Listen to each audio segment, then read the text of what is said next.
Intro: Why the gym alone can't stop brain aging. I go to the gym every day. Yes, I know, but let me ask you just one question. How old is your brain? Many people believe that, if you exercise, your body and your brain get younger together. But research shows a different story. There are people whose bodies improve, yet their brains age even faster. And there are others, who don't exercise much at all, yet their brain age is actually younger. Why does this difference happen? Because not all exercise makes the brain younger. Today, I'll explain based on science why the gym alone isn't enough, and what truly slows down brain aging. The bottom line: first, 3 key points.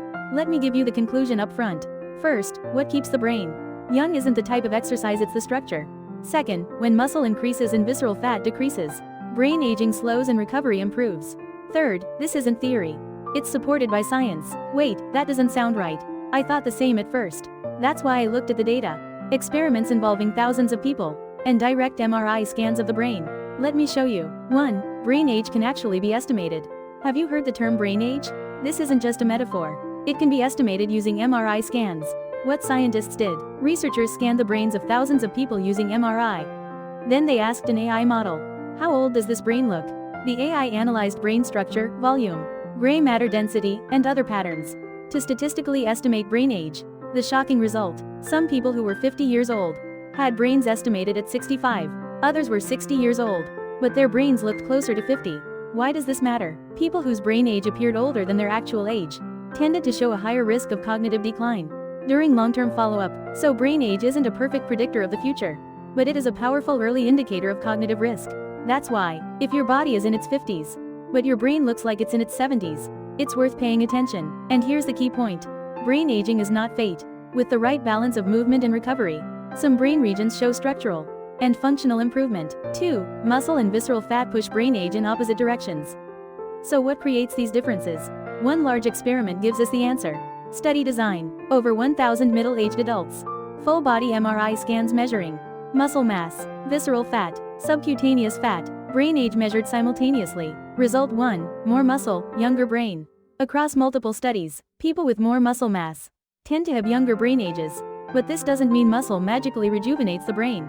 It means that the lifestyle structure capable of maintaining muscle also benefits the brain. Okay, so I should just train harder?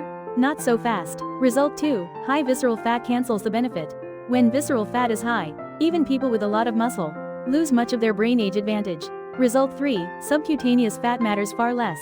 Fat under the skin, arms, thighs, shows a much weaker relationship with brain age than visceral fat. Bottom line: the number on the scale matters less than the balance between muscle and visceral fat. So how do we reduce visceral fat? That brings us to the next study. 3. Walking alone can change brain structure. One of the most well-known experiments looked like this. Study design: older adults. Participants: middle-aged and older adults. Walking group: 40 minutes, moderate intensity, 3 times per week, for 1 year. Control group: stretching only. Both groups received MRI scans after 1 year. Results: walking group, hippocampal volume stopped shrinking from aging, increased by 1 to 2% in some participants. Memory test performance improved. Stretching group, hippocampal volume decreased 1.4%. No memory improvement. The key takeaway: walking reversed the direction of age-related hippocampal loss. With no gym membership, no special equipment, just walking 3 times a week. So walking alone is enough? No, walking is the starting point. The real difference comes from recovery and combination. 4. The brain changes during recovery, not exercise. Here's a common misconception: the harder you train, the more your brain changes. That's only half true. The truth: exercise creates signals. The brain changes during recovery, especially sleep. What studies show? During sleep, exercise-induced BDNF signaling pathways activate, strengthening and reorganizing neural connections. In other words, signals start during exercise. Structural changes happen during recovery. Exercise without sleep is like stacking building materials without ever constructing the building. That's why someone who sleeps 7 hours and walks 3 times a week can have a younger brain than someone who trains hard every day on 3 hours of sleep. Which leads to the next question. 5. Is harder always better? Absolutely not. Isn't high-intensity training better? Research says otherwise. Findings: researchers compared BDNF responses based on training intensity and recovery. Moderate intensity, proper recovery, increased BDNF. Stable stress hormones, better recovery and mental state. High intensity without recovery, blunted or reduced BDNF response in some cases. Increased stress hormones and inflammation. The problem isn't intensity. The problem is repetition without recovery. The brain likes stimulation. It hates abuse. 6. Strength training sends signals to the brain. Walking alone isn't enough. Strength training plays a unique role. After resistance exercise, blood analysis shows increases in 2 key molecules. 1. BDNF, the brain fertilizer, supports neuron survival and promotes new neural connections.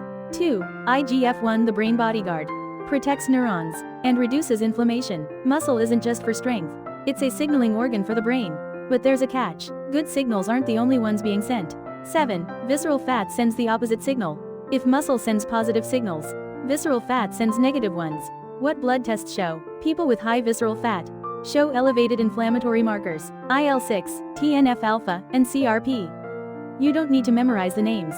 Just remember this. They're all inflammatory signals. These signals travel through the bloodstream, increase systemic inflammation, and damage the brain environment.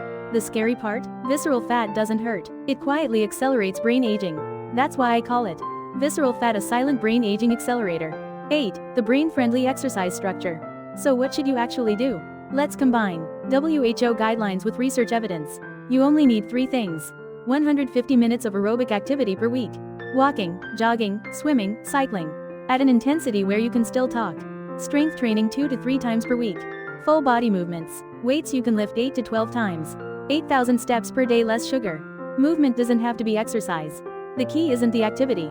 It's the combination. Gym only? Not enough. Walking only? Not enough. You need both. 9. For people who only lift weights.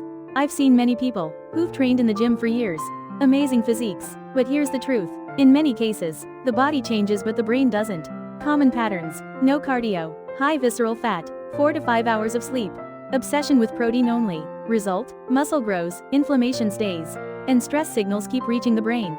10. What if you miss a workout? The power of NEAT. Is it bad if I don't work out today? Not at all. The problem isn't missing a workout. It's staying inactive all day. NEAT, non-exercise activity thermogenesis. Daily movements also stimulate the brain. Taking the stairs, standing while working, walking short distances, housework, changing posture frequently. Studies consistently show higher daily movement, better hippocampal preservation. Very low activity, less than 3,000 steps per day, leads to a higher risk of hippocampal shrinkage. 1 hour at the gym doesn't cancel a full day of sitting. 11. One warning for each age group. 30s. Brain aging has already started. Ignore it now, feel it in your 40s. 40s. Lose muscle, and the brain follows. 50s. Exercise is no longer optional, it's survival. This isn't fear, it's data. 12. One thing you can do today. If you remember just one thing. It's okay to miss a workout. Just don't stay still for 30 minutes straight. Small choices matter. 10-minute walk. Stairs instead of elevators. Standing phone calls. Stretching every hour. Your brain remembers all of it. 10 years from now, your brain won't remember whether you had a gym membership. It will remember how often you moved. Ending. Everyone. Muscle isn't just for your body. It's an investment in your future brain. 10 years from now, 20 years from now, if you want to remember the faces you love, keep doing what you enjoy. And live as yourself. Start moving now. 10 squats today. Protect one memory tomorrow. We don't exercise to extend the life of the body. We exercise to extend the lifespan of the brain. Let's begin together.